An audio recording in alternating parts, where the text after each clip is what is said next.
Today, I'm delighted to be joined in the Public Eye podcast studio by Martin Tierney, who is the Managing Director at Seating Matters. How are you doing today, Martin? I'm very well. Good to be here. It's great to have you here in the studio, and I am so excited to share with our listeners the story of Seating Matters, because you are growing, you're a business with a purpose, and what you do is incredible. Seating Matters is also very well known for its work around lean manufacturing, and we're going to talk about that a little too. But first, a bit of background about Seating Matters. So Seating Matters specialise in high quality, tailored seating solutions for individuals with complex postural needs. They manufacture and supply clinical, therapeutic seating for patients and caregivers to help prevent injury, increase comfort and reduce the cost of care. As I said, the family business has also become well known as the founders of Lean Made Simple, a consultancy that focuses on improving operational efficiency and fostering sustainable business growth. With a background in healthcare and business management, Martin combines his expertise in product development, leadership and lean methodologies to drive innovation and enhance patient care. And his work at Seating Matters has earned recognition for its impact on the quality of life for users of specialised seating. Martin, it is a wonderful business, and I think it all started with your mother, Martina Tierney. Tell us the story. That's right. My mother is an occupational therapist, and she worked with older adults. She worked with children who had complex disabilities, and she was always trying to find solutions for the people that she worked with. And she's back home at night saying to my father, if only I could get a chair that would do this, if only I could get a chair that would do that. And so he made a chair for one or two of her patients and made another and made another. And my two brothers and I said, well, hold on a second. I wonder, are there any more occupational therapists out there than just our mother? And it turns out there's quite a few more. Yeah, just a bit. And we started Seating Matters then to make a range of chairs and to supply them in different parts of the world. So today we supply our chairs in the UK and Ireland, in Canada, America, Australia, New Zealand, Belgium, France, Holland, Norway, and we just sent a bunch of chairs to South Africa and where was the other place? Uruguay before Christmas. So oh my goodness. You get a few far-flung requests as well. And all of these chairs are made in Limavady? We make everything in Limavady. We've got a fantastic team of people there in Limavady, and it's wonderful to know that something we're making up the Carnamouth Road is making a really transformative difference in the lives of patients in an intensive care unit in hospitals all across the US and Australia and these far-flung places, and helping adults and children at home or in nursing homes who have very, very complex medical conditions, maybe very acutely ill, and without a product like ours may be stuck in bed. And it's very topical at the moment about bed blocking and about hospitals being backed up. It's difficult to discharge complex patients into the community if you don't have the right equipment. Let's take, for example, a person who's at risk of falls. If a person is high risk of falls, the mandate in lots of areas is to have one-on-one care for that person. So you employ a very skilled nurse or clinical caregiver to watch that person 24 hours a day to make sure they don't fall. Now, where do we get the staff to do that? Where do we get the money to do that? So we've invented products that prevent and reduce the risk of falls. And we're seeing that that helps with hospital discharge because you can get that high-risk person out sooner, get them the appropriate chair, and the cost of care and the quality of care is much improved as a result. Now, for some of our listeners who are maybe trying to imagine, or without having to go onto the website now to take a look at these chairs, I'm familiar with that style because my late father had dementia, and in his later years in a care home, he was very much in a specialised chair that could move forward and back and recline, and also helped with him not getting pressure sores, which was a big concern at the time. So I kind of understand what a difference that made to my father having some kind of comfort as well and some quality of life than just being in the bed. That's right. And there's a high probability that that was one of our chairs. We supply the majority of chairs in Ireland, north and south to care facilities and hospitals. And yeah, it's exactly that type of person like your father who maybe is less mobile than they were. Maybe people who are unable to walk independently anymore, that are using a hoist or a patient lift to get into in and out of bed, on and off the toilet and things. And our chair helps to that person to maintain a nice upright posture. And then posture affects pressure and affects their ability to breathe properly, to digest food, and it really makes a dramatic impact in our lives. And that patient comfort. Often think, how many chairs have you or I used today? You know, you wake up in the morning, you use maybe a toilet to sit on, then you use a chair for breakfast. You maybe use a different chair in your car to drive to work, use a different chair in the office, then you use maybe a different chair, a podcast chair in a different yes. room. You go in to meet someone in a different room and you use a different chair again. You go home at night for a cup of tea and your cup of tea chair is different than your breakfast chair. No, but you don't think about these things. But you are an able-bodied person and you take someone who has limited mobility or is at risk of pressure injuries, and we put them in often a really substandard chair and they're using it all day, every day. It's the equivalent of taking a long-haul flight every single day of your life. And that's what we're doing. We're allowing people to have the ability to have an appropriate chair made for their needs, exactly tailored for what they need, for doing the long haul flight every single day. That is incredible. And what do your customers tell you? Obviously, the fact that the orders are coming in, you've tapped into a need. It beggars belief, really, that other people didn't come up with this idea. Yeah. But that's the beauty of a really good business. You are solving a problem that's there, and a community that perhaps didn't have a voice. Yes, absolutely. And it's back to occupational therapists and nurses and physiotherapists and other clinicians, speech and language therapists that are working with these patients every day. We're giving those people the tools to care for their patient, because that person is doing their best to get that person up and out of bed, to prevent the pressure injuries, to enable their function, to have them working and doing activities. And we're giving them a chair which allows that person to go on and do what they can do. So it's lovely to be able to play a role in helping those caregivers provide care. I'd love to go back to that moment, that conversation where your mother was coming home and your father designed and built the chair. What skills did he have to do such things? He was very practical, could do a bit of everything, and he was a carpenter, a joiner by trade, but could weld, and he had a construction business. So he built factories. He built all the factories that we use. And he just said, well, let me have a look at it. And how long ago was this then, Martin? So that's really in the year 2000. And from 2000 until 2008, my mother did assessments for people with disabilities. And my father made a few chairs for her patients. And in 2008, we decided, well, let's make a standardised range of products and let's go at this fully. And you have two brothers and a sister. Was this very much a family venture? Absolutely, yeah. You must have been quite young at the time, though, whenever the first chairs were built. That's right, yeah. So 2008, my two brothers and I said, well, let's see what we can do here. So Ryan is very much production and design orientated, and so he looked after that side of things all along. My brother Jonathan is very outgoing and very patient focused, so he looked after that. And he and I went off and set up distributors in different parts of the world. Jonathan went to Australia and I went to America and Canada. Ryan looked after production and the operations at home. And so that's really how it worked. My mother said she should have had more children because we're turning out to be useful. Quite really useful. I was going to say, honestly, you're the dream team. And then, to be able to take this idea and watching your parents and seeing the need. What were you all doing before you were doing Seating Matters? Well, we were three brothers. We were 17, 18 and 19 years old. Goodness. So my oldest brother worked with my mother. My next brother worked with my father, and I was in school. And we just said, well, let's do it. And one Monday morning, we all just forgot what we were doing and started in Seating Matters. So, yeah, went from there. So how's the journey been? Talk us through that, going from that, sitting there, right, we're going to do this, to, how quickly did it become a proper business? Yeah, very quickly, actually.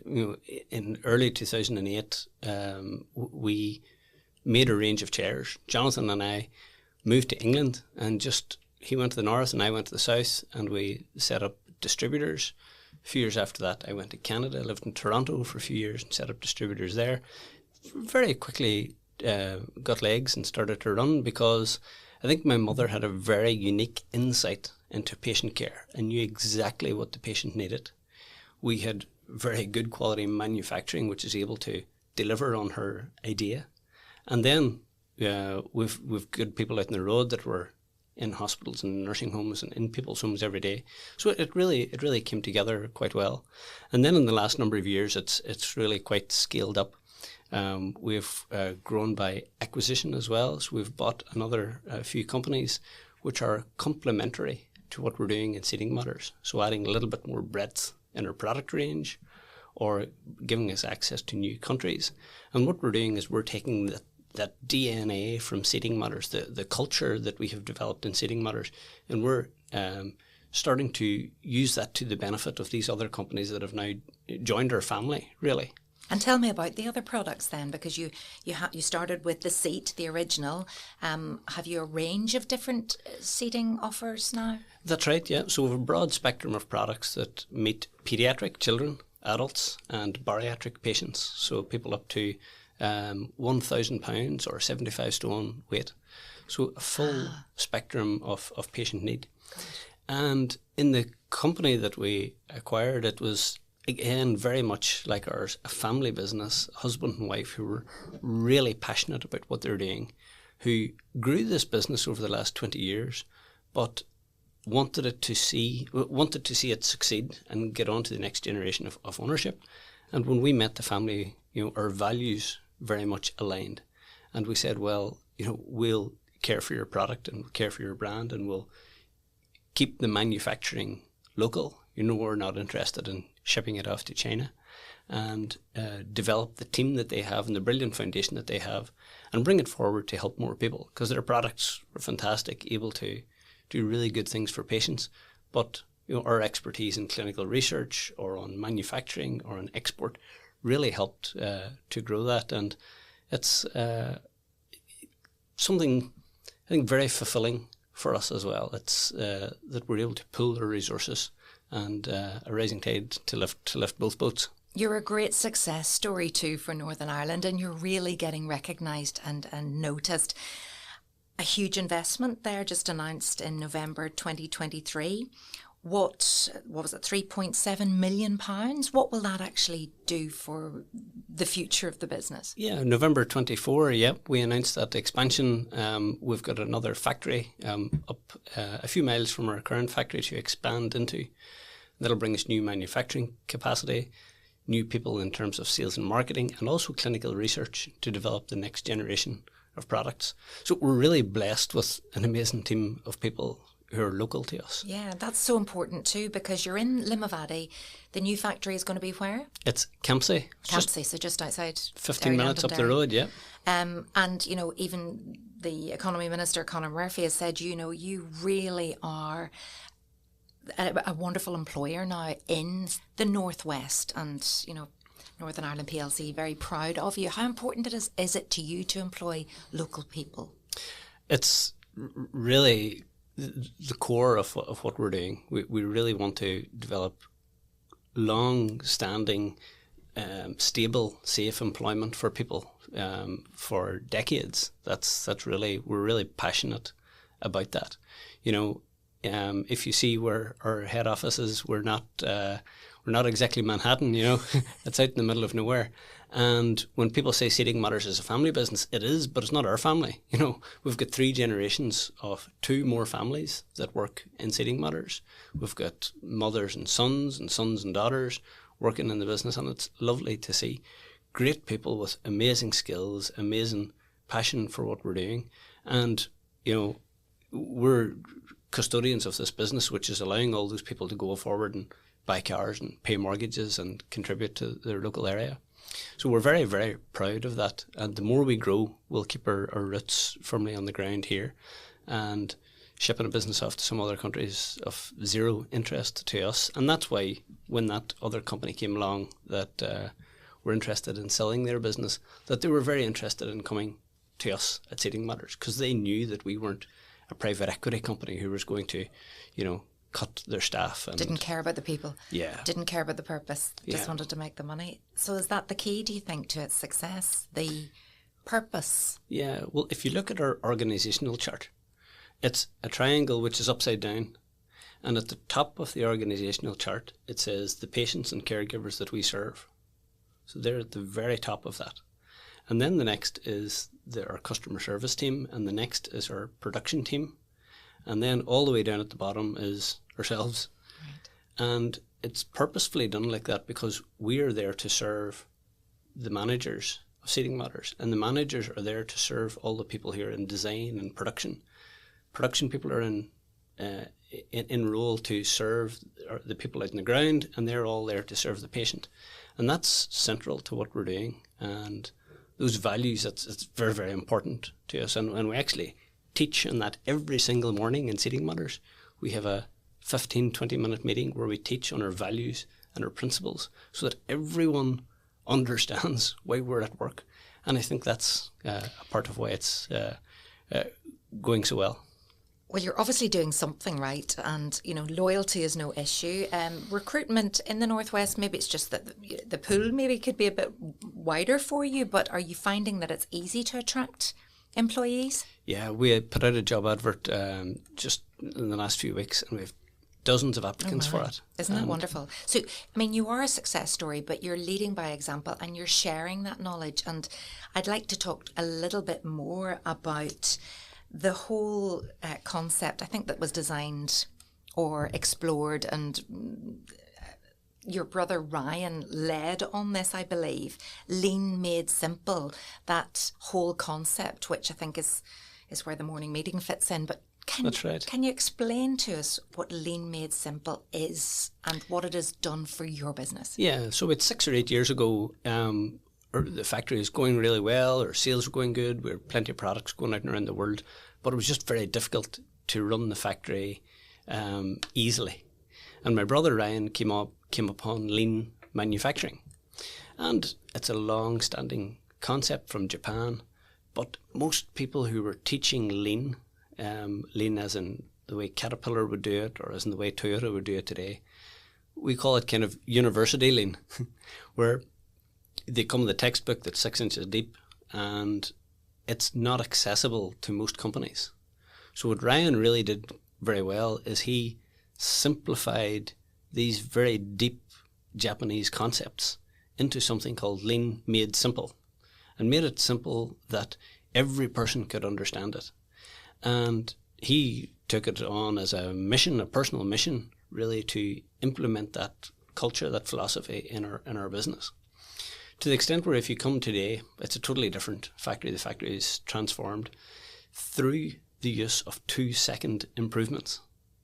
So every person in the company makes a 2-second improvement every day. Oh.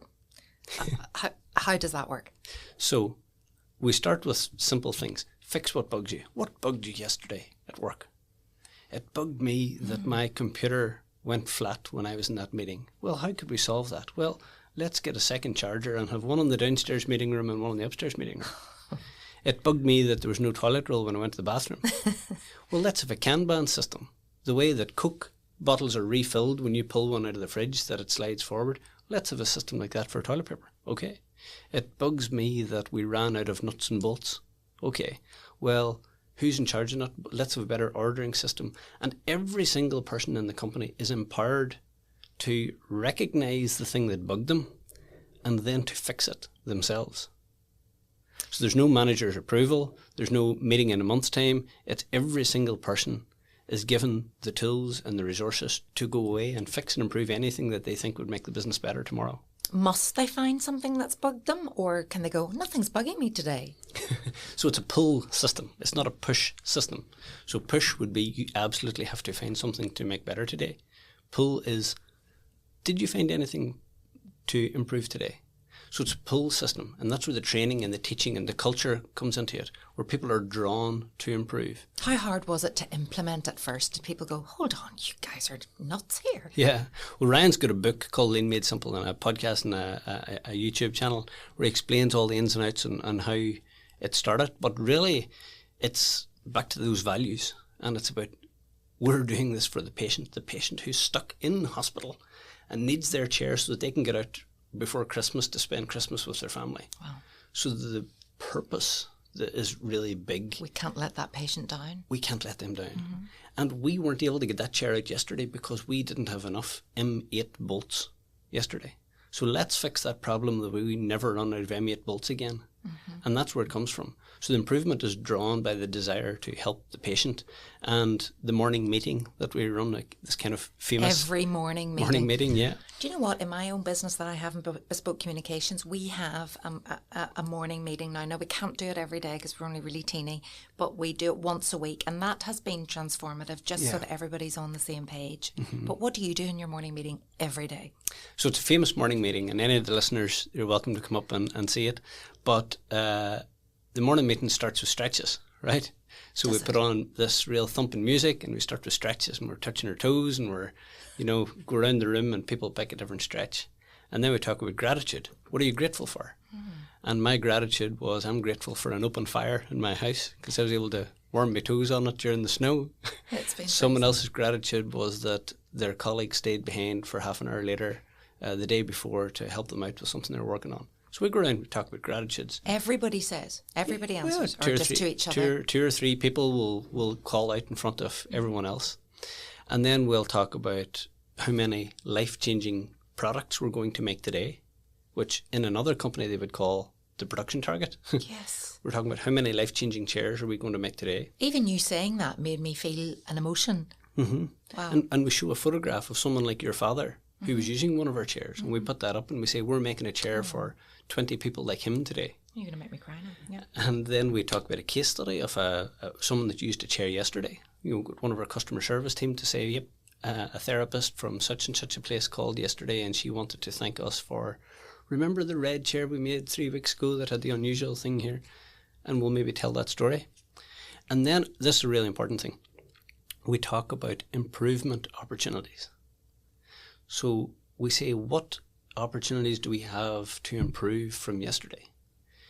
In another company, they'd say, what problems did we have yesterday? What defects did we have? What mistakes did you make yesterday? Yeah. And when we talk about that, just the other day, Jenny said, well, I didn't hit the target for making parts. And we say, okay, great, brilliant. Thanks for telling us, Jenny.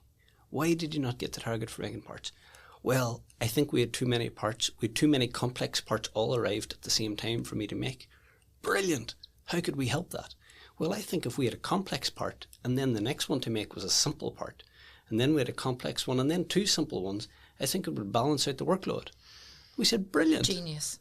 And then Jenny and Ciara and Alison, the 3 of them got together and they fixed it that morning. And that's it. So instead of why did you not meet those targets, Jenny, you're in trouble, it was, right, let's see what we can do to help you and support you. That's right. Okay, I'm going back to that question again. So anything else in the meeting? Well, kind of the core of all that, if you go back to Japan, the core of that is respect. And it's respect for people, respect for resources, respect for the customer, and respect for the customer's money. So if we deeply respect Jenny, which we do, we'll do whatever we can to make Jenny's life easier. And if Jenny's life is easier when she's making the part, well then she's going to respect her workplace and she'll respect the product better, and therefore we respect the patient and respect the patient's time and resources and money because we'll make it faster for them. So it's this deep philosophy of respect that's the underlying reason behind it all.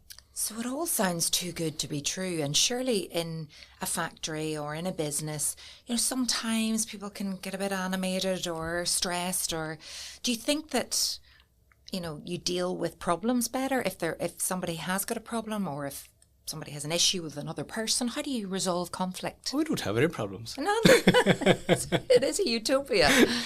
We have a bunch of problems, but we have really good problems, I think. Because all the little problems which bug people have more or less gone. Like, for example, no one comes late to work. No one doesn't show up to work. We don't run out of toilet paper in the bathroom. The kitchen is clean and beautiful. There's never dirty cups and spoons in the kitchen. So all those little problems are gone, and it allows us to focus on the really big problems and the really good problems. And what we're trying to do, in Japan, they talk about lowering the water level. So if you imagine you're going into a cove, sailing a ship, and there's all these sharp, jagged rocks pointing up. What most people do is let's put in more water so that we don't see the problems. What we're trying to do is reduce the water level so that we're exposing the problems and we're finding where the problems are, and then we become better sailors. So we have a bunch of problems, and we try as best we can to treat the problems as a good thing, right. And then it's something to improve and something to get better. So even that's a mindset shift, isn't it? Yeah. That makes for a better day at work when you see problems like that. Yeah. Okay, so I'm hearing how it's really helped with the culture and maybe the efficiency of the business.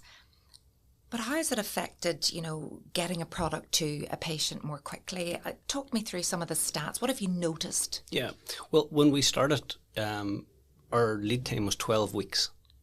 And this is way back 8-10 years ago. We had a 12-week production lead time.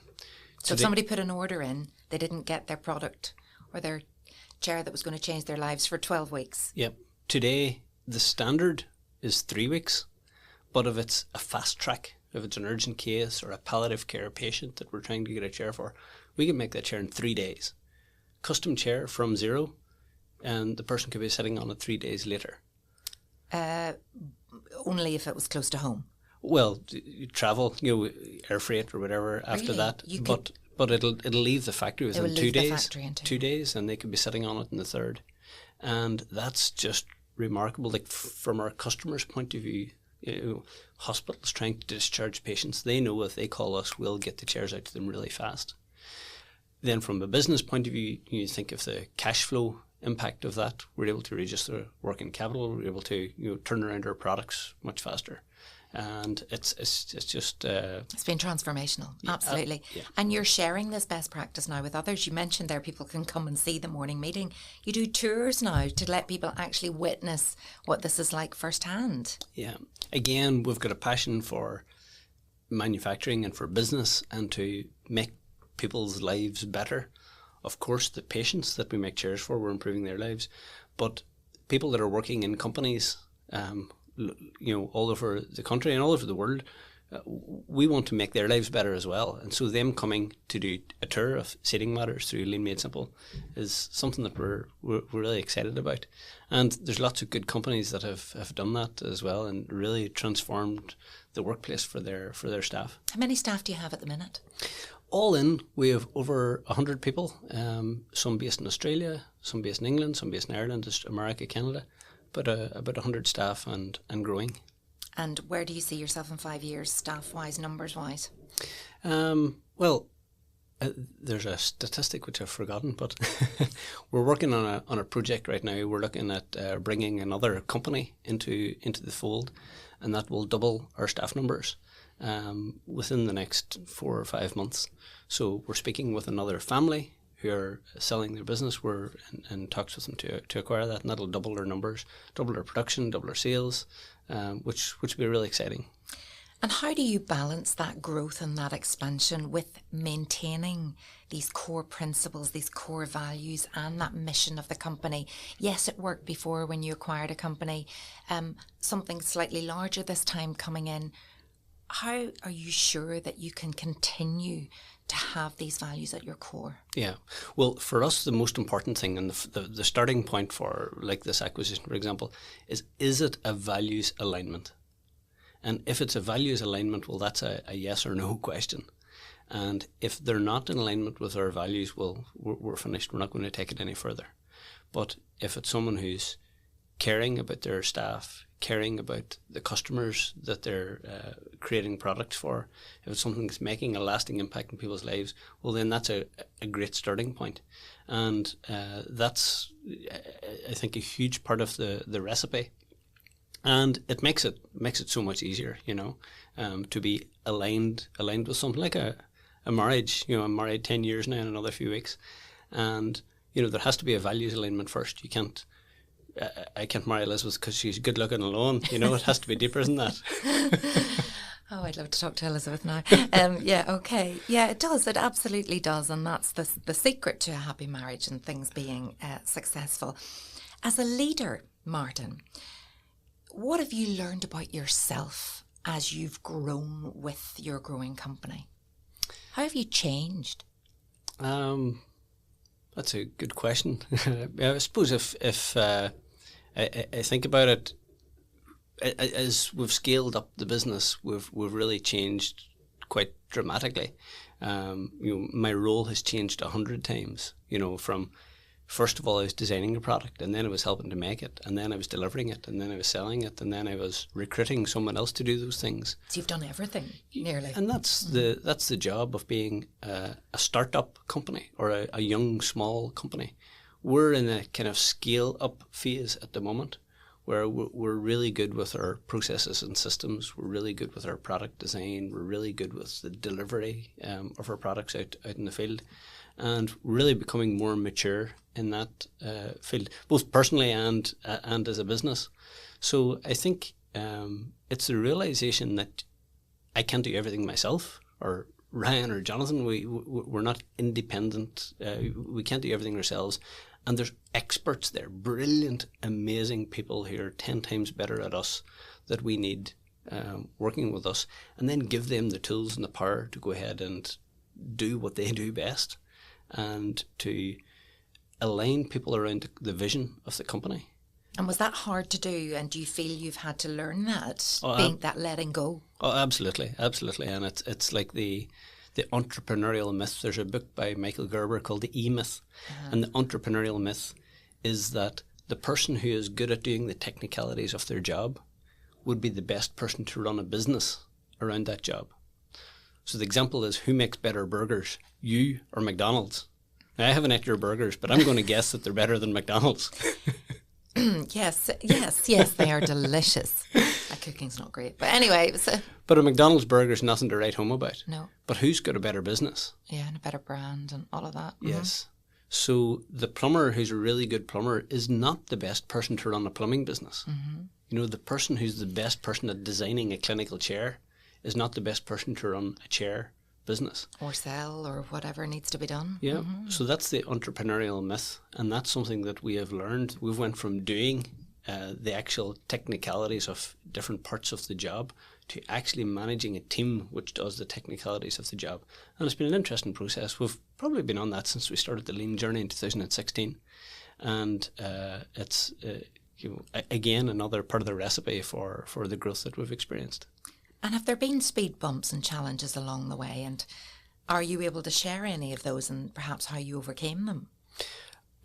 Yeah, I suppose my personality is that I can't remember them now when I'm asked. But yeah, we've a bunch of problems. At the time, it seemed a big thing, but then when it's gone, you're over it. Yeah, and I think, I seen a message there. It was a New Year's message, and it was something to the effect of, life is amazing, and then it's terrible. It's very exciting, and then it's boring, and that's just life. And I think the more you experience terrible things, the easier it is to handle them. Like, I'm married 10 years, but also 10 years ago my father died. And, he was a young man and we were young, and but, if you can get over that and if you can cope despite that, well, what else could you do, So you've been without your dad on this journey for a long time now. My goodness. And what happened? Well, he had an illness, and he battled with it for a few years and died. But he left a very good legacy in us, and we're very proud that the buildings that he built and the chairs that he designed are still helping people, all around the world every day. Have you still got some of the original prototype chairs? We do. We have them up on a shelf, yeah. Some of the old ones. We'll put them in the Seating Matters Museum someday. He would be super proud of what's happened. But do you think he would believe it?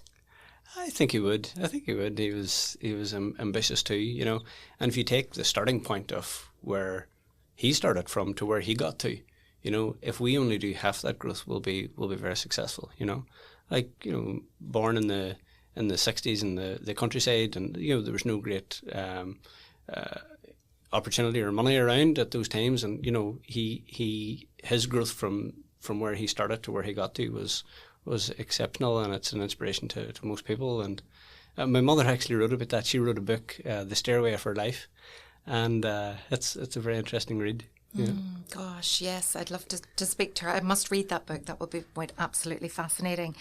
Yeah, so you've experienced, as you say, those real terrible lows in life as well.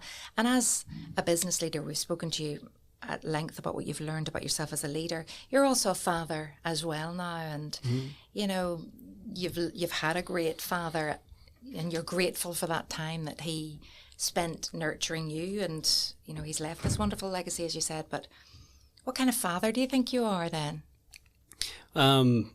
An improving one, I think.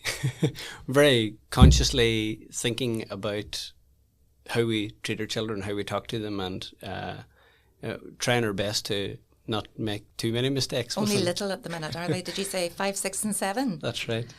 But we're very conscious in teaching them and trying to make them independent and trying to have them think for themselves, and bring them to work with us. And you know, when we were in Japan visiting the Toyota factory, we met a guy who was in his 80s, and he ran a supply business into Toyota.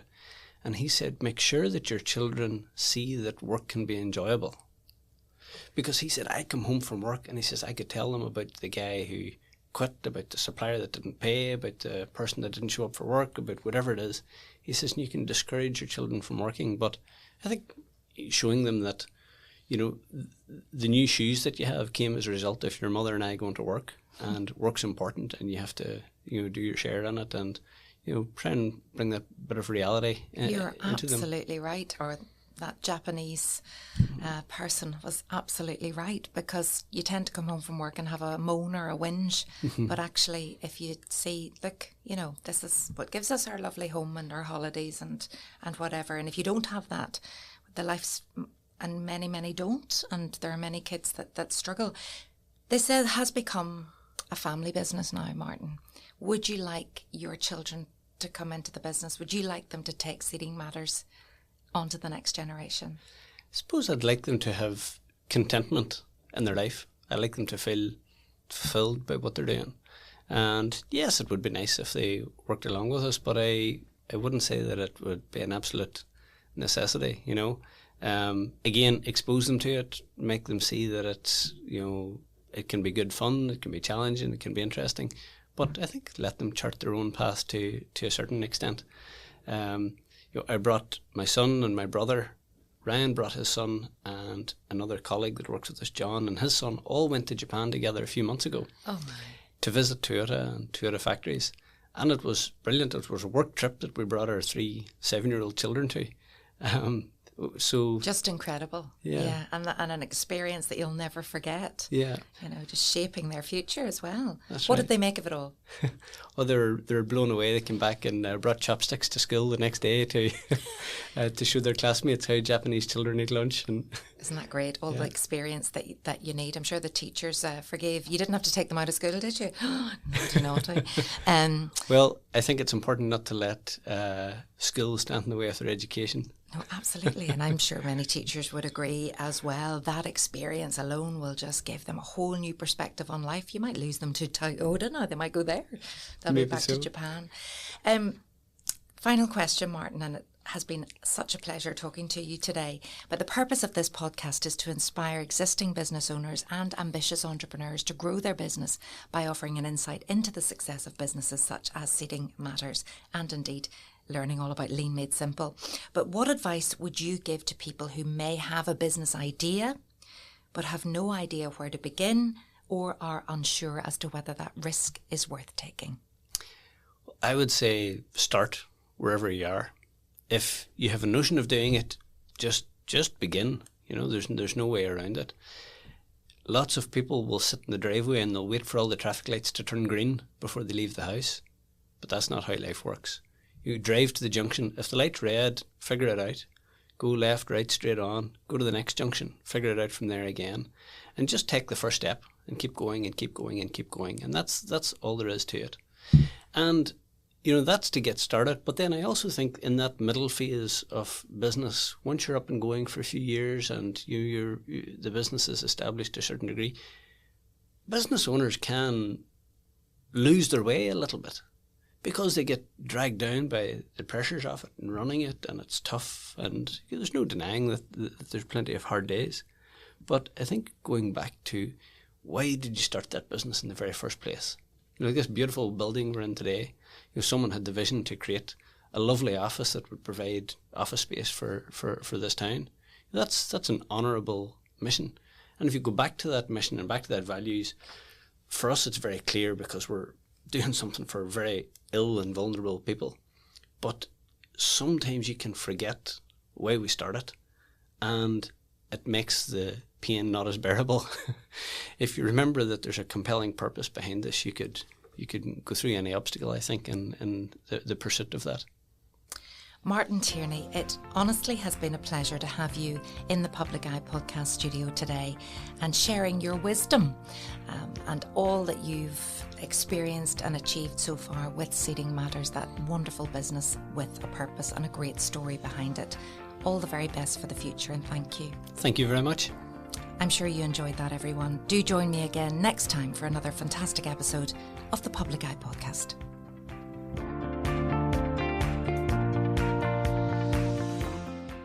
This podcast was recorded in Granite Podcast Studio. Interested in starting up your own podcast but don't know how? Granite Podcast Studio can help. Record your podcast in our state-of-the-art studio, which is based in the heart of Newry City. Our studio has cutting-edge and user-friendly technology and can seat up to 4 people. We also provide an editing service, where our team using your guidance and editing notes to provide you with a flawless finished product, leaving your listeners wanting more. For more information on how you can get started, visit www.granitepodcaststudio.com.